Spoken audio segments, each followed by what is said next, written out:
They've all been made safe. So they've all now in the boxes behind, you can see the ammunition.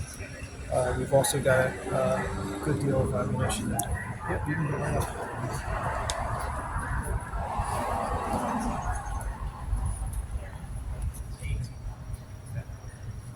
So these are ammunitions. So, dear Terry, what do you think that this kind of a program matters to the entire area, like Lehigh Valley, Northampton, Allentown, and others? Yeah, that's a good question. It's the community coming together. That's what it is. We have people that are all different races, and we have genders and political. It doesn't matter. I've seen people come in here with Republican stickers, with Democratic stickers. It's all about community safety. It has nothing to do with politics, and it's all about people that don't want their firearms and want to have a place to take them. And what is the extent of gun homicides and gun suicides in this area? Well, it's we've been fortunate because we have great investigators, great police officers, and they get on that very quickly when there's a homicide.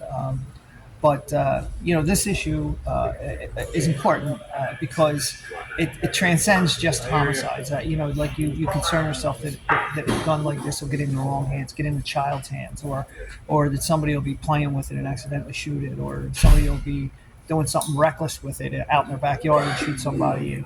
And of course, there's always the other option, of the other thought that it could be, it could keep somebody from using it intentionally in crime. It lumps everything together just for the safety of the community. It is said, like in Pennsylvania, the gun control laws are slightly lax in comparison to other areas across the country. What do you say? Well, there's registration, for there's background checks here, but we got a lot of work to do. I mean, we still have ghost guns. We still see our share of assault rifles and things like that, and we have to deal with those. It's a serious issue. A police officer, when he pulls a car over and runs a tag, he'll know if you're a registered owner of a gun, and that's good, because if a police officer approaches an individual that has a gun, then it's good that everybody knows. But when you have a ghost gun or a gun that doesn't have a registration, that's a problem. That's a problem because police officers don't know that you have a gun, and if they see you with a gun and it didn't come up on the radio, then you have a tendency getting the tension level to go up a little bit. So the important thing is that these things are registered, that people know, that the police officer know. There's nothing wrong with responsible gun ownership, but at the same time, we got some work to do.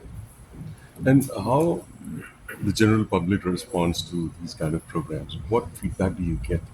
Oh, it's very encouraging. It's very encouraging because it tells me that everybody in the community wants to see these unwanted guns get off the streets. They don't want them. How do you reach out to people to We encourage advertise. them? We advertise these, weeks in advance. We advertise. We send a press release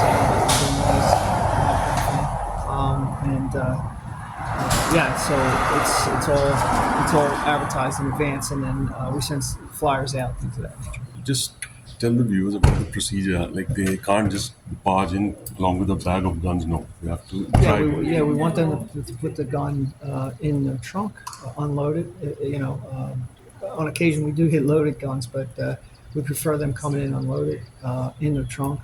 When they pull up, they'll pop their trunk open, but they won't touch the gun. And then the police officer will take it, clear it. If the gun is by itself, like laying, they'll clear it right there at the car. If it's in a locked case, they'll bring it over here and then clear it here. Once they do that, they'll copy down the serial number. Once the gun is safe, they'll copy down the serial number and tag it, and then put it with the other guns. It's entered into the computer, obviously, and then we'll put it with the other guns. And when all this is done, we have 2 locations we're doing this at. This isn't the only location. We get all the guns together. We will, at that point, run the serial numbers to make sure that they're not evidence in a crime.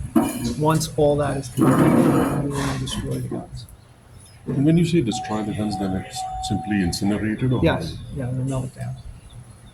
And when you get these ghost guns, how does that work through the system? Well, same principle. I mean, I don't know if we've gotten any actual ghost guns. We might have gotten one or two, but the vast majority of guns are guns that people bought and, have a serial number for and things of that nature. So tell the viewers about the concept of ghost guns. Most people, they don't understand what ghost guns. Well, a ghost gun is something you can make on your own with a 3D printer. They don't necessarily have registration, things of that nature, and they go under the radar as people, as far as like a registration or somebody, a documentation.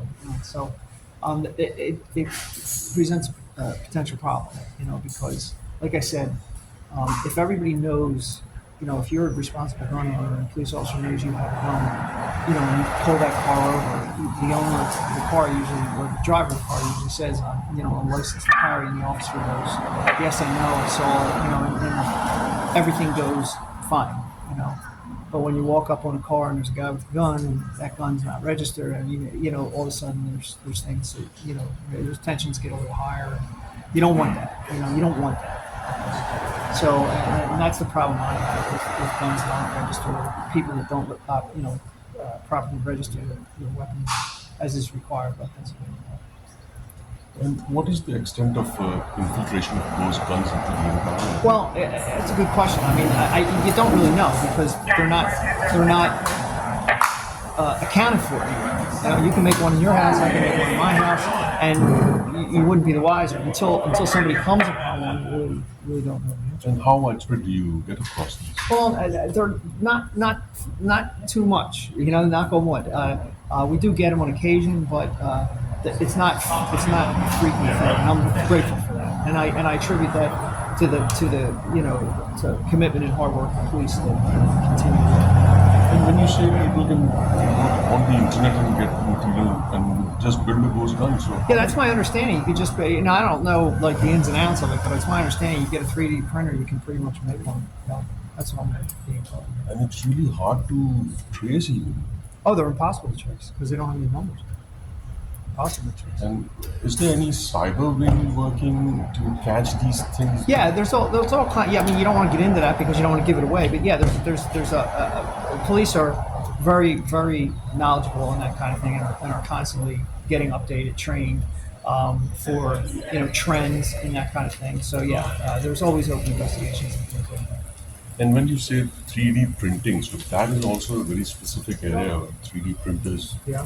So that has to be also monitored in a sense? Well, that isn't all 3D printers do. I mean, they're not illegal in and of themselves. They're legal, so it's not really feasible to monitor that. Look, it just seems like in this day and age, if you want to get a weapon, you can get it. The proper thing is to be responsible. Own your weapon responsibly. Abide by the laws.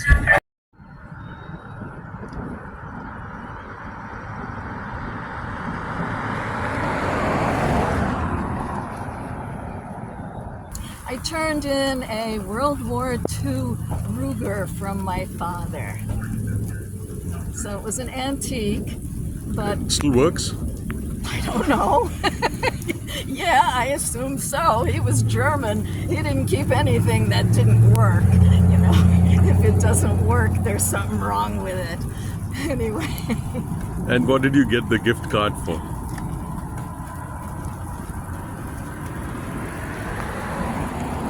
I got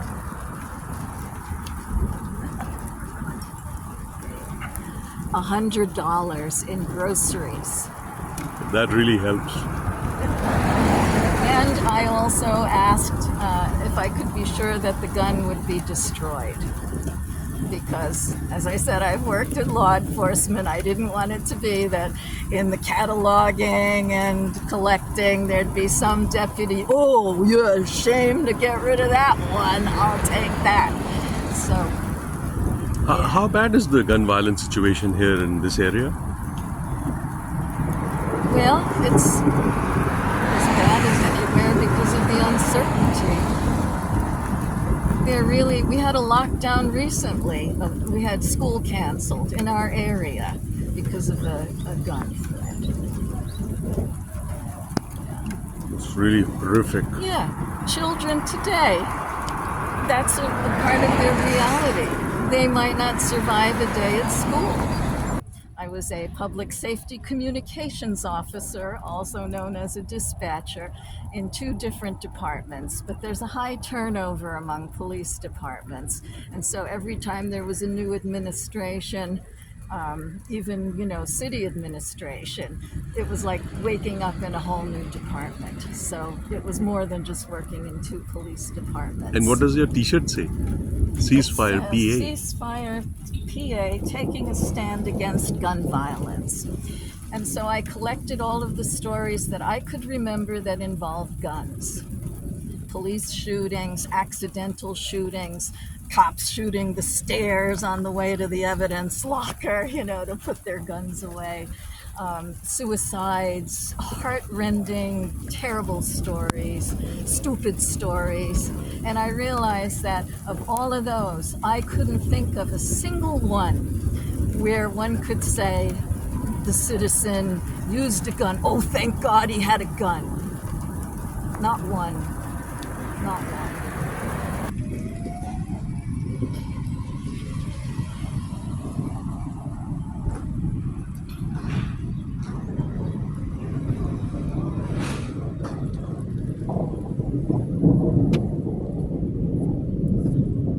Shotguns, we have long rifles, we have sawed-offs, we have tiny 22s, we have 38s, automatics, revolvers, everything. They've been giving them in pretty steady. So, were you expecting this kind of a response? Well, this is the second one we've done. We did one in October in Bethlehem and Bethlehem Township, and we got over 300 guns. So I wasn't sure how we'd do today, but we moved it to 2 separate locations. So we have this location here in Northampton Borough, and then we have one down in Hellertown.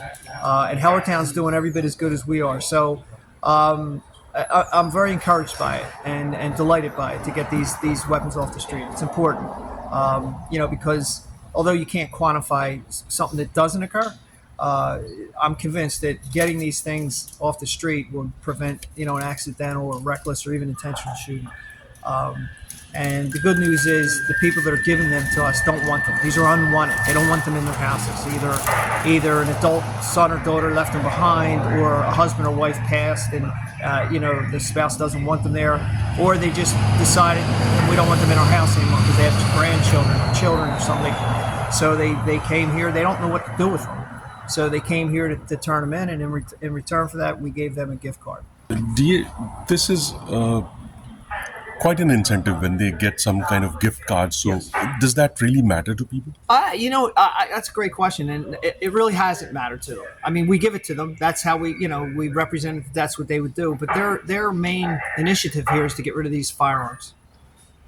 Yeah.